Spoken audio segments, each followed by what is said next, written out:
আমিও আমার অফিস দুর্নীতিমুক্ত অধ্যক্ষ শহীদুল ইসলাম, বর্তমান চেয়ারম্যান। আর বকুলবাড়ি ইউনিয়ন পরিষদ, এটা ইউনিয়ন পরিষদ কার্যালয় এবং গ্রাম আদালত আছে এখানে, যেটা আপনারা দেখতে পাচ্ছেন ইতিমধ্যে। আর ইউনিয়ন পরিষদের যে ভবন এবং যা এখানে যে মালামাল সবকিছু আছে, এই অফিস সচিবের কক্ষ, এটা ইউনিয়ন পরিষদের সচিবের কক্ষ। এখানে সবকিছু মালামাল আছে, ফ্যান আছে, আপনার যাবতীয় এই যে ওয়াইফাই তথ্য কেন্দ্র এবং টিভি এবং কোনো দুর্ঘটনা ঘটলে সেক্ষেত্রে যে ব্যবস্থা যাবতীয় যে আছে সবকিছুই আছে। 1966 সালে এই ভবনটা হয়েছিল এবং 15,000 টাকা ওই আমলে বরাদ্দ হয়েছিল এই ভবনটা যখন করছিল। ঠিক আছে, আপনারা দেখতে পাচ্ছেন এখানে সবকিছুই কিন্তু আছে।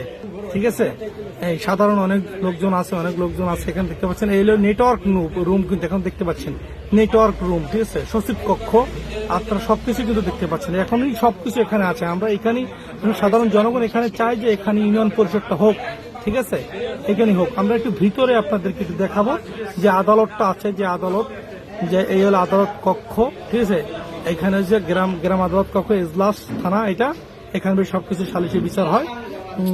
তারপর আপনাদের আরেকটু বামের দিকে দেখাবো।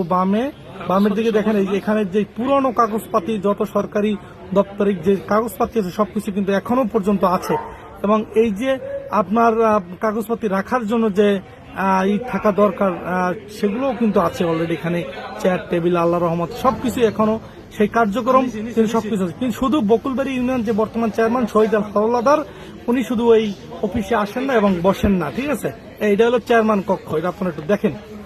ঠিক আছে, চেয়ারম্যান কক্ষ, আপনারা বিষয়টা একটু দেখেন। আপনাদেরকে একটু দেখাই ভিতরে।